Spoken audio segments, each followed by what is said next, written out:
राठोडांच्या विरोधात आपण लढा देऊ असेही त्यांनी सांगितलं।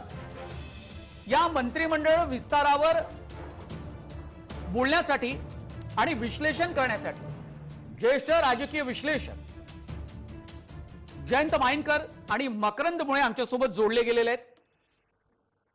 दोघांचे खूप स्वागत करतो। मकरंदजी, पहिला प्रश्न आपल्यासाठी आहे की काही वाद या निमित्तानं निर्माण झाले, म्हणजे चित्रा वाघ यांनी राठोडांच्या मंत्रिपदावर आक्षेप घेतला। चित्रा वाघ भाजपच्या नेत्या आहेत, तरी सुद्धा त्यांनी ट्विट केलं। सचिन सावंत यांनी त्यांचं ट्विट हे रिट्विट केलेलं आहे। याशिवाय त्यांनी वेगळी प्रतिक्रिया दिली, काय म्हणाला? नाही, असं आहे की आपण एक लक्षात घेतलं पाहिजे, 40 दिवसांनी मंत्रिमंडळ विस्तार झालाय। 40 दिवसातला एक समान प्रश्न होता की मंत्रिमंडळ विस्तार का होत नाही, आणि आजचा प्रश्न आहे मंत्रिमंडळ विस्तार असा का केला।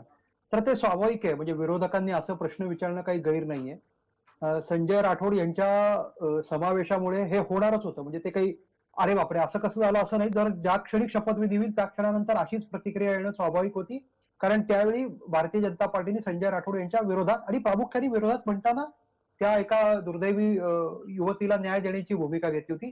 त्यातनं हे सगळं घडलेलं आहे। आणि अब्दुल सत्तारांचा जो विषय तो अगदी गेल्या 2 दिवसात आलेला आहे। त्यामुळे ह्या दोघांचं मंत्री होणं आपण बघितलेलं आहे की अब्दुल सत्तार नंतर, म्हणजे 2019ला शिवसेनेत आलेले, त्यापूर्वी ते काही शिवसेनेत नव्हते।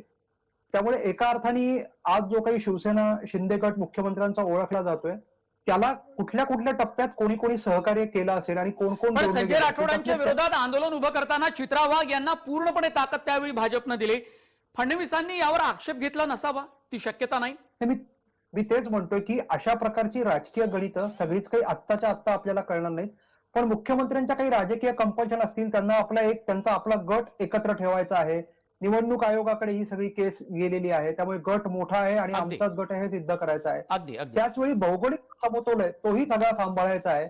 मोठा बंजारा गटाचा जो काही एक समर्थनाचा मुद्दा आहे तोही असणार। त्यामुळे अनेक गोष्टी, आगामी नगरपालिका महानगरपालिकाच्या निवडणुका, अशा सगळ्या राजकीय कंपल्शन एकीकडे, अगदी म्हणजे राजकीय वाद बाजूला ठेवून भाजपनं सुद्धा राठोडांवर कोणताही आक्षेप नोंदवला नाही, तो चित्रा वाघ यांनी नोंदवला, हा भाग वेगळा।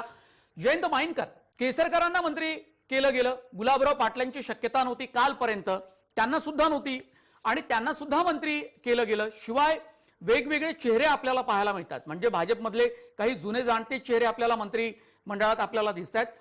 पण शिंदे गटांकडून ज्यांना ज्यांना मंत्रीपद दिलं गेलं, त्यात काही भौगोलिक समतोल, काही राजकीय गणित काही दडलेली आहेत?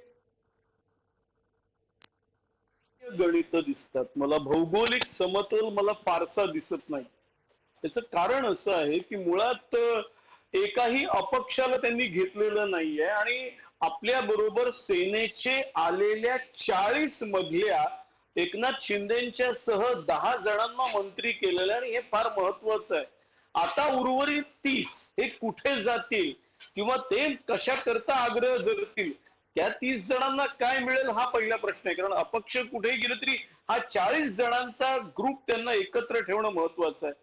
त्यातलं मगाशी आपण जो प्रश्न विचारला तर ते संजय राठोड विषयी थोडं सांगतो। मुळात संजय राठोड हे माझ्या जिल्ह्याचेच आहेत, यवतमाळचेच आहेत, दिग्रस दारव्हा मतदारसंघातून निवडून आलेले, पण तसं ते एकनाथ शिंदेच्याच ग्रुप मधले होते। आणि जेव्हा त्यांना मंत्रिमंडळातून वगळण्यात आलेलं होतं तेव्हा त्यांनी जे काही शक्ती प्रदर्शन केलं होतं, तेव्हा उद्धव ठाकरेंनी त्यांना एक निरोप पाठवला होता की मला अशा प्रकारचं शक्ती प्रदर्शन कधीही आवडत नाही, ते माझ्यासमोर पुन्हा करू नका। मुळात एकनाथ शिंदेंना हे स्वतः आवडलेलं नव्हतं की संजय राठोडना मंत्रिमंडळातून वगळलेलं आहे, पण तेव्हा ते बोललेले नव्हते, त्याच्यामुळे हे होणार होतं। खरा प्रश्न आता भाजपचा आहे की जो विषय त्यांनी एकेकाळी लावून धरला, आज तोच बॉल त्यांच्या कोर्टात आलेला आहे। पॉलिटिकल कंपल्शन या नावाखाली आपण काहीही चालवून घेतो का, हा खरा प्रश्न भाजपचा आहे। अगदी अगदी एकनाथ शिंदेचा, अगदी मकरंद मुळे अपक्षांना संधी दिली गेली नाही, त्यामुळे पहाटेपर्यंत सर्वच मोठ्या नेत्यांसोबत फडणवीस आणि शिंदे यांची बैठक सुरू होती।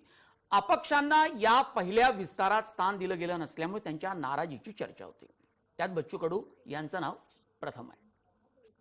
की असं आहे की परत एकदा आपण लक्षात घेतलं पाहिजे, सगळेच अपक्ष काही भाजप बरोबर नाहीयेत। बहुतांश आत्ताच्या स्थितीत अपक्ष एकनाथ शिंदे यांच्या गटाबरोबर म्हणजे मुख्यमंत्र्यांबरोबर आहेत. त्यामुळे असं आहे की आत्ता संधी दिली नसली तरी पुढचा जो विस्तार होईल त्याच्यात कदाचित संधी असतील, अन्य काही पदांची चर्चा असेल, अन्य काही शासकीय नियुक्त्या असतील, त्याच्याविषयी बोलणं झालं असेल. आपण एक लक्षात घेतलं पाहिजे, आपल्याला आज मंत्रिमंडळाचा विस्तार आणि दिसतोय, पण ज्यावेळी हा उठाव केला गेला आणि ज्यावेळी 50 जण बरोबर गेले आलेत, मला असं वाटतं की त्या दिवसापासून या 50 जणांबरोबर काही ना काही बोलणं चाललेलं आहे. त्यांचे मतदारसंघ, त्यांच्या मतदारसंघातल्या विकासाची कामं, त्या कामांकरता विकास निधी, पुढच्या स्थानिक निवडणुका, या प्रत्येकाचं स्थान आणि त्यातलं तिचं स्थान भक्कम करणं, याविषयी मुख्यमंत्र्यांनी त्यांना आश्वस्त केलं असणार. त्यामुळे लगेचच खूप मोठ्या प्रमाणात नाराजी व्यक्त होईल आणि उद्या आपला सगळे जाऊन गट बदलतील असं काही व्हायची शक्यता नाहीये. सगळ्या प्रकारचे धोके मुख्यमंत्री एकनाथ शिंदे आणि उपमुख्यमंत्री देवेंद्र फडणवीस यांनी गृहीत धरले असतात, अगदी. कॅल्क्युलेट केले काय काय अगदी. होऊ शकतं, अगदी. आपल्यावर कोणत्या प्रकारची टीका होऊ शकते. त्यानुसार मला असं वाटतं की पुढचा जो राजकीय पट आहे तो हळूहळू उलगडत जाईल आणि त्याच्यातनं हे नक्की पुढे येईल की किती काळ या अर्थात सगळ्या अर्थात अर्थात मकरंदमुळे मी जयंत माइनकर यांच्याकडे येईल. तानाजी सावंत यांना सुद्धा स्थान दिलं गेलं आणि सोबत गुलाबराव पाटलांची शक्यता नसताना ते मंत्रिमंडळात दिसतात आणि संजय शिरसाट यांचं नाव मात्र वगळलं गेलंय. नाराजी अजिबातच नसेल असं म्हणता येईल. नाराजी तर आहेच. एक काय आहे माहितीये का, की जेव्हा हे तानाजी सावंत हे यांचा राग का होता, तर जेव्हा हे 3 पक्षांची आघाडी बनत होती तेव्हा आदित्य ठाकरेंच्या अगदी मागे उभे राहून त्यांना चला वगैरे असं म्हणणारे जे कोणी ते जे अगदी आमदार होते त्यांच्यामधले तानाजी सावंत होते. इन्सिडेंटली हेही सोलापूरचे वगैरे असले तरी पण यवतमाळमधून एकदा निवडून आले होते. त्यामुळे त्यांची त्या जिल्ह्यातून ते कसे निवडून आले याची सुद्धा मला कल्पना आहे. किती मोठ्या प्रमाणात त्यांनी तिथे खर्च केलेला आहे किंवा आत्ताही सुद्धा ते कशा प्रकारे आलेले आहेत याची मला बऱ्याच प्रमाणात कल्पना आहे. तो त्यांनी सगळा वापर केला. ते जरा नाराज होते. 2.5 वर्ष त्यांना उद्धव ठाकरेंच्या काळात मंत्रीपद मिळालेलं नव्हतं. आपण एवढा सगळा आपली ताकद, आर्थिक वगैरे सगळी ताकद पणाला लावून आता ते त्यांना ते मिळालेलं आहे आणि पुन्हा म्हणून त्यांना मंत्रीपद दिलेलं आहे. केसरकरांच्या बाबतीत मला एवढंच सांगायचंय की एक काळ असा होता की जेव्हा महाविकास आघाडी सरकार अस्तित्वात आलं, आपल्याला माहिती आहे मनोज, रोज सकाळी उठून संजय राऊत आपल्याशी बोलायचे पत्रकार परिषदेत, टीव्हीद्वारे आपण त्याला पाहत असायचो. ते काम शिंदे गटाचं ते काम केसरकरांनी सांभाळलं, त्याचं त्यांना रिवॉर्ड मिळालेलं आहे. अगदी अगदी अगदी मी पुन्हा एकदा मकरंद मुळे यांच्याकडे जाईल. मंगल प्रसाद लोढा यांचं नाव या पहिल्या यादीत आपल्याला दिसतात. ते मंत्री झाले आहेत, अर्थात कॅबिनेट मंत्रीच झाले असतील. यापूर्वी कधी त्यांना मंत्रिपदाची माळ त्यांच्या गळ्यात घातली गेली नव्हती. काही मुंबई महापालिकेच्या निमित्तानं वेगळं काही राजकीय समीकरण आपल्याला दिसतं.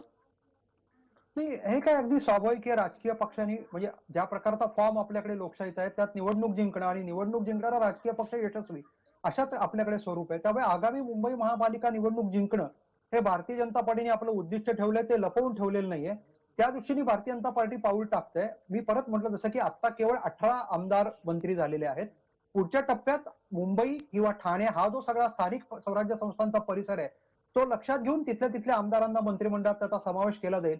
त्यातलं एक पाऊल आता मंगल प्रभात लोढा यांच्या दृष्टीने भारतीय जनता पार्टीने पुढे टाकलेलं असावं. अतुल सावे यांचं नेतृत्व मराठवाड्यामधनं, खास करून औरंगाबादमधनं पुढे केलं जात होतं भाजपकडून. मोरेश्वर सावे हे सुद्धा शिवसेनेचे एक ज्येष्ठ नेते होते. त्यांचा मुलगा हा भाजपमध्ये गेला. मराठवाड्याचं एकंदरीत समीकरण राजकीय अतुल सावेच्या निमित्तानं नेमकं आपण लक्षात घेतलं पाहिजे की मुंबईच्या बाहेर शिवसेनेनी त्यावेळी म्हणजे बाळासाहेब ठाकरे यांनी जिंकलेली महानगरपालिका जी आहे ती संभाजीनगर महापालिका, ज्याचं आता नामकरण या दोन्ही सरकारनी त्यांनी जाता आणि यांनी आल्यावर केलेलं आहे, ती जिंकलेली आहे. त्यामुळे एका अर्थाने शिवसेनेच्या दृष्टीने संभाजीनगर शहर जिल्हा हा भावनेचा मुद्दा आहे आणि अशा शिवसेनेच्या म्हणजे उद्धव ठाकरे शिवसेनेच्या भावनिक मुद्द्यावर आपल्याला ताबा मिळवायचा आहे आणि तिथे आपलं स्थान निर्माण करायला पाहिजे. बरं, मराठवाड्यात संभाजीनगर महापालिकेच्या व्यतिरिक्त मराठवाड्यात विदर्भ आणि मराठवाडा हे भाजपचे बालेकिल्ले आहेत आणि दोघांनी म्हणजे भाजपनी सातत्याने आपली स्थिती तिथे चांगली ठेवलेली आहे. अशा पार्श्वभूमीवर मराठवाड्यातलं एक मोठं क्षेत्र, मोठा जिल्हा याच्याकरता जे काही करावं लागेल राजकीय दृष्ट्या आणि मग त्या निमित्ताने सरकार आल्यामुळे विकासाची कामं, त्यामुळे अतुल सावे यांचा समावेश हा त्या दृष्टीने भारतीय जनता पार्टीने केला. होय जयंतराव, सर्वोच्च न्यायालयामध्ये हे संपूर्ण प्रकरण असताना आणि तेही एक कारण होतं की मंत्रिमंडळाचा विस्तार हा अनेक दिवस रखडला होता. विरोधी पक्ष सातत्यानं टीका करत होते आणि फडणवीस शिंदे त्याला उत्तरही देत होते. पण आता या मंत्रिमंडळाच्या विस्ताराला धरून सर्वोच्च न्यायालयाची जी 12 ऑगस्ट रोजीची सुनावणी आहे तिला आपण कसं बघता आणि शिवाय निवडणूक आयोगाला वेगळ्या सूचना या सर्वोच्च न्यायालयानं दिल्याचं आहे? अगदी महत्वाचा प्रश्न विचारला आणि माझ्या दृष्टीने अगदी जेव्हा शपथविधी झाला या दोघांचा तेव्हा सुद्धा जी रिएक्शन मी दिली होती तीच मी आत्ताही देतो. मुळात हे सगळे प्रोसेस योग्य आहे का याच्यावरच प्रश्नचिन्ह असताना त्या प्रश्नाचं उत्तर न देता त्याच्या पुढची प्रोसेस होऊन आज 20 जण मंत्री झालेले आहेत. 39 दिवस आधी, म्हणजे मला वाटतं त्याच्या 39 दिवस आधी या दोघांचा शपथविधी झाला आणि त्याच्या आधी 1 ते 2 दिवस मला वाटतं नरहरी झिरवाळ यांच्याकडे 16 जणांवर कारवाई करा असं शिवसेनेचे गटप्रमुख अजय चौधरी यांनी पत्र दिलेलं होतं. त्याच्यावर काय कारवाई झालेली आहे हा प्रश्न सर्वात महत्वाचा असताना तो प्रश्न आम्ही घेऊ, तो प्रश्न सर्वोच्च न्यायालयात इतर केसेसच्या बरोबर सोडवू. दरम्यान तुम्ही मंत्रिमंडळ विस्तार सुद्धा करू शकता, दरम्यान तुम्ही निर्णय सुद्धा घेऊ शकता. अशी एक विचित्र सिच्युएशन आहे. आणि जर आपण एका वाक्यात सांगतो, जर पुढे हे 16 जणांना समजा डिस्क्वालिफाय केल्या गेलं तर गेले 40-50 दिवस जे काही निर्णय घेतलेले आहेत ते बेकायदेशीर मानले जातील. हा खरा प्रश्न आहे आणि या प्रश्नाचं उत्तर मिळत नाही. जयंत वाईनकर, आपण याचं विश्लेषण केलंच. मकरंद मुळेकडे जाण्यापूर्वी सुधीर मुनगंटीवार भाजपचे नेते आणि आता मंत्री झाले आहेत, काय म्हणतायत पाहूया. सुधीर मुनगंटीवार यांची प्रतिक्रिया पुढे येत आहेत. मकरंद मुळे, मुळात सर्वोच्च न्यायालयाच्या सुनावणीचा जो अडसर भाजप आणि शिंदे सरकारला वाटत होता, फडणवीस आणि शिंदे सरकारला, तो गृहीत धरून सुद्धा राज्यातली पूरस्थिती, शेतकऱ्यांचे उग्र होत असलेले सगळे प्रश्न, याचाही एक दबाव मंत्रिमंडळ विस्तारासाठी कारणीभूत ठरला असं आपल्याला वाटतं? मला असं वाटतं की ह्या दोन्ही म्हणजे मुख्यमंत्री आणि उपमुख्यमंत्र्यांनी आपल्या दोन्ही पक्षांना एक आत्मविश्वास देण्याचा प्रयत्न या मंत्रिमंडळ विस्तारातनं केलेला आहे. असं एक वातावरण होतं की जणू काही म्हणजे निर्णय न आलेला आहे, पण निर्णयाविषयीची चर्चा अशी आहे की निर्णय ह्या सरकारच्या विरोधात जाईल आणि तो विरोधात जाण्याची शक्यता अधिक असल्यामुळे मंत्रिमंडळ विस्तार होत नसावा. त्यामुळे एक संभ्रमाचं वातावरण, काहीसं थोडा आत्मविश्वास कमी होतोय की काय समर्थकांचा, कार्यकर्त्यांचा, असं एक वातावरण. आणि मग त्याचाही प्रशासनावरही परिणाम होऊ शकतो का, अशा वातावरणात मंत्रिमंडळ विस्तार करून आम्ही सुरक्षित आहोत आणि त्या निर्णयाशी हे काही सगळी प्रक्रिया जोडलेली नव्हती, हे आता संदेश या मंत्रिमंडळ विस्तारातनं मला असं वाटतं की दिला गेला असावा. मला सांगा की हे सगळं असताना सुद्धा राज्यातलं राजकीय वातावरण काहीसा स्थिर करण्याचा प्रयत्न मात्र शिंदे आणि फडणवीस सरकारकडून केला गेला. राज्यातले प्रश्न अत्यंत महत्वाचे आहे, ते तडीत जाणं महत्वाचं आहे. पावसाळी अधिवेशनामध्ये पुरवण्या मागण्या या मान्य करून राज्याचं सगळं आर्थिक चित्र हे स्पष्ट करण्याची गरज आहे आणि लोकांना आपले प्रश्न सोडवलेले पाहिजे. या सगळ्या याच्यात सुधीर मुनगंटीवार, भाजपचे ज्येष्ठ नेते आणि मंत्री झालेले, त्यांची एक प्रतिक्रिया आपल्यापर्यंत आली आहे, ती पाहूया.